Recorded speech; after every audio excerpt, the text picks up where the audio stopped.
November 2nd, 1917, Britain's Foreign Secretary, Arthur Balfour, wrote a letter that would set off a conflict still being fought more than 100 years later.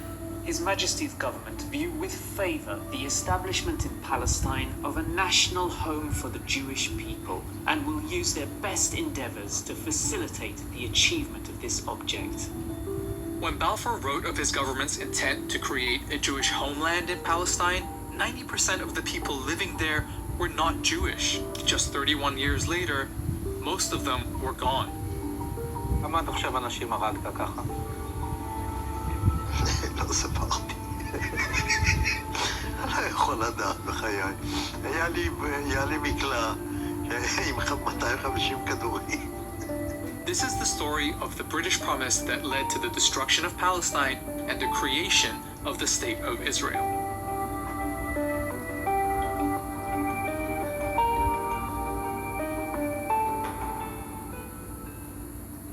Let's start with the obvious question. Why were the British making promises about other people's countries? Short answer, empire is one hell of a drug. This was World War I, and the British were making lots of promises.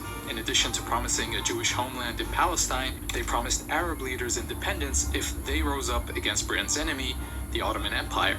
The Arabs did. Hollywood even made a movie about it. Arabia's for the Arabs now. That's what I've told them anyway. That's what they think. That's why they're fighting. Oh, surely. A month after Balfour's letter, British troops took Palestine, ending 400 years of Ottoman rule. The people who lived there were Arabs, mostly Muslims, but there were Christian and Jewish minorities too. There was also a tiny number of European Jews who in the late 1800s had started building small colonies there. At a time when many Jews were suffering horrific persecution in Europe, they felt Palestine could be an escape. The idea of building up a Jewish presence in Palestine became known as Zionism, but it stayed a fringe movement among European Jews. Many of them felt they shouldn't have to leave their countries to avoid persecution. But Zionism as a political movement took a big step forward with an Austrian man called Theodor Herzl. And this guy is a very important name in this story. In 1896, he published Der Judenstaat, or in English, the Jewish State. In it, he said the only way for Jews to avoid Europe's anti-Semitism was not just to leave, but to have their own country. And Herzl didn't just write. The next year, he organized a conference in Basel, Switzerland, the first Zionist Congress. The attendees agreed on a program which sought, among other things, to establish a Jewish homeland in Palestine and promote Jewish settlement in Palestine. From here on out, the Zionist movement became very active, setting up funds to promote Jewish immigration to Palestine, companies to buy land there, and recruiting representatives to advocate for their cause with different governments. A few days after the conference, Herzl wrote this in his diary. At Basel, I founded the Jewish state. In 5 years perhaps, and certainly in 50 years, everyone will perceive it. He was only off by 1 year.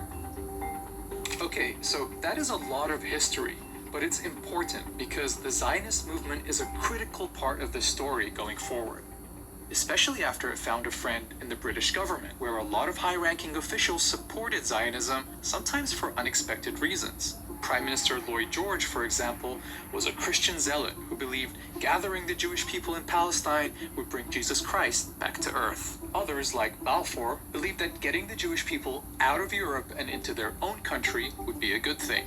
Herzl was pretty visionary when he wrote that the anti-Semitic nations will become our allies. Meanwhile, the Zionists assured Britain that their future country would be a reliable ally. So, that's the backstory of how European anti-Semitism, Zionism, and British imperialism all led to the Balfour Declaration, this British promise to build a homeland for Jews in Palestine. Now we're going to look at how Britain did that. World War I had been a conflict between rival empires, and the winner set up the League of Nations to distribute the losing side's territories between them. They called it the Mandate System, putting territories once controlled by the Ottoman and German empires under the, quote, tutelage of advanced nations until they became independent. Britain was given the mandate over Palestine, but the Palestinian people were never asked what they wanted or what independence would look like to them. Listen to what Balfour wrote to one of his colleagues. For in Palestine we do not propose even to go through the form of consulting the wishes of the present inhabitants of the country. Instead, it was the Zionists who were consulted about what their vision for Palestine was, and so the mandate ended up incorporating not just the Balfour Declaration, but several clauses requiring Britain to ensure the establishment of a Jewish home in Palestine. British rule was very accommodating to the Zionist project. The Jewish community in Palestine grew with big waves of immigration. They had their own schools and factories and even their own militia, the Haganah, and they were led by the Polish-born David Ben-Gurion, the leader of their representative body, the Jewish Agency. To the Palestinians, it was clear that Britain wasn't delivering them independence. It was delivering their country to other people. In 1936, they went on strike. British forces tried to break the strike with arrests, torture, mass punishment, and executions. Leaders were exiled, weapons confiscated, and houses blown up. Palestinian fighters attacked British and Jewish targets, while British and Haganah forces would carry out joint raids on Palestinian villages. Something had to change. The British government sent a commission called the Peel Commission to figure it out, but their proposed solution was typical. Just draw another British line on the map, divide the country, give this part to the Jews and this part to the Palestinians, and make that part of Transjordan next door. Oh, and because the Palestinians were a majority in the country, 250,000 of them would have to be removed by force to make the Jewish state viable. Remember, these were the proposals that were meant to calm things down. Spoiler, they didn't. Instead, the revolt continued until 1939, by which time about 10% of Palestine's adult male population had either been killed, injured, arrested, or exiled. The British government really needed a solution. So, here comes another report. The Commission is studying the 20-year-old Jewish settlements in British-mandated Palestine. The 1939 White Paper created a conflict between the British and the Zionists for the first time, because it rejected partition and said the solution was for Palestine to gain independence within 10 years, with everyone living there sharing it together. Crucially, it also imposed severe limits on Jewish land purchases and immigration. To the Zionists, this felt like a betrayal. In response, some set off bombs across the country, killing dozens of Palestinians. But soon, everyone was distracted by something much bigger.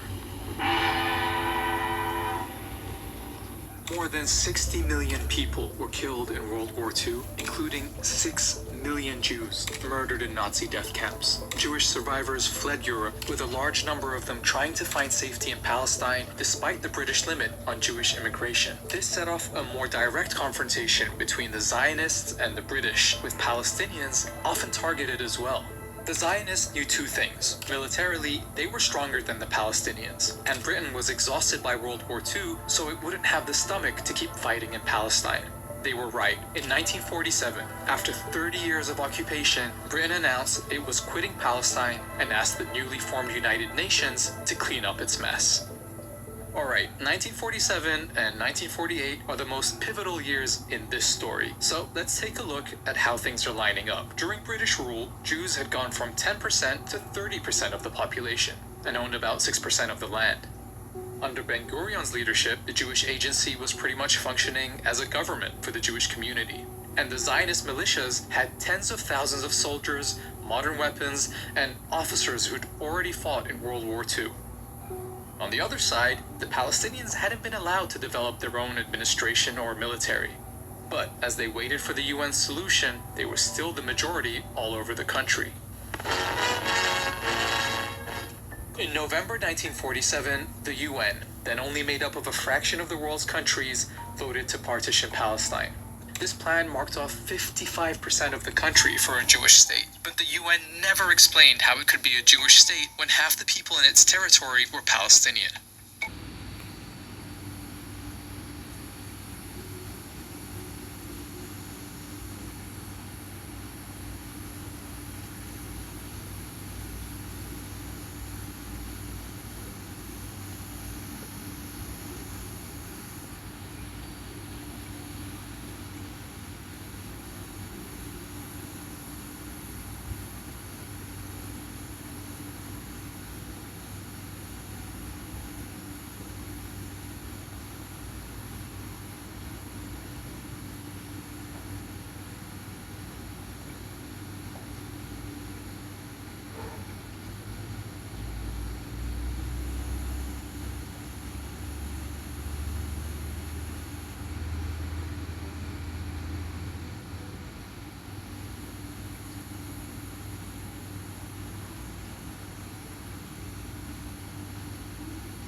But the UN never explained how it could be a Jewish state when half the people in its territory were Palestinian. To nobody's surprise, Palestinians, and in fact all Arabs, rejected the UN's plan. Ben-Gurion and the Zionist leadership accepted, but they saw an opportunity. With the British on the way out, the Zionists knew they would have the strongest military in Palestine. Their forces were instructed to seize more territory than they'd been awarded by the UN, and to do what was necessary to reduce the number of Palestinians in it. In cities like Haifa, the militia set off car bombs in Palestinian neighborhoods. They attacked villages and forced residents out. Haganah troops have driven the Arabs out of the beleaguered city, taking many prisoners. After inspecting parts of western Jerusalem that have been emptied of Palestinians, Ben-Gurion said, In many Arab neighborhoods in the West, you do not see even one Arab. If we persist, it is quite possible that in the next 6 or 8 months there will be considerable changes in the country, and to our advantage. One of the events that helped speed up these changes took place on April 9th, 1948, when the village of Deir Yassin was attacked. A British government report to the United Nations describes the scene. 250 people were killed in circumstances of great savagery. Women and children were stripped, lined up, photographed, and then slaughtered by automatic firing. The story of what happened at Deir Yassin set off panic all over the country. As news spread, people fled, fearing they would be next. Historians have recorded dozens of similar massacres during this period. Each time, they would result in entire communities fleeing. תמיד הייתה הוראה של בן-גוריון לגרש את האנשים משם. כבשנו את המקום, טרקטורים חרשו את המקום. חרשו. לא נשאר זכר שכבר. למה? לא רצו שתהיה, לא חזרה ולא זכר של המקום.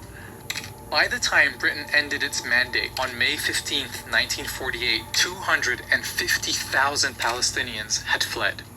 The night before, David Ben-Gurion announced the founding of the State of Israel, with himself as its first prime minister. He was standing under a giant portrait of Herzl, 51 years after Herzl had predicted this very moment. The Zionist militias came together as the newly formed Israel Defense Forces, but the fighting wasn't over.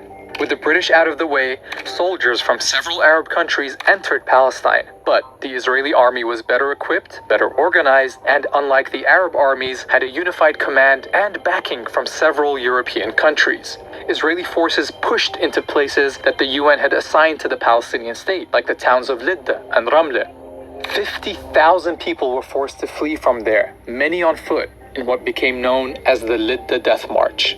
After being emptied, the towns were given Hebrew names, Lod and Ramla. Like in many other emptied towns, the buildings and homes were taken over by the new Israeli state and given to Jews.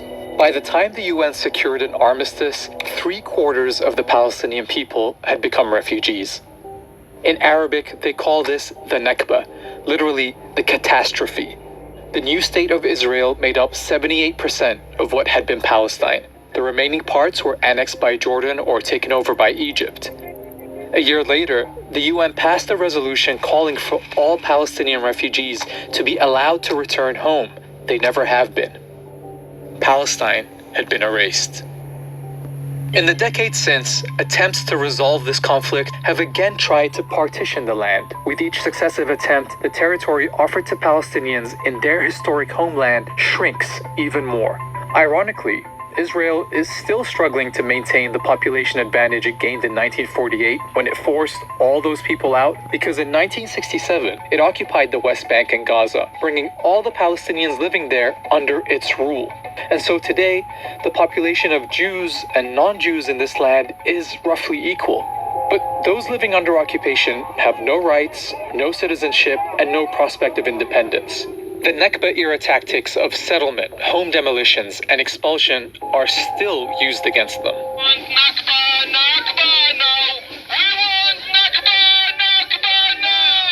Israel has taken the land, but wants nothing to do with the millions under its rule. International, Israeli, and Palestinian human rights groups say this system is a form of apartheid. To see if that's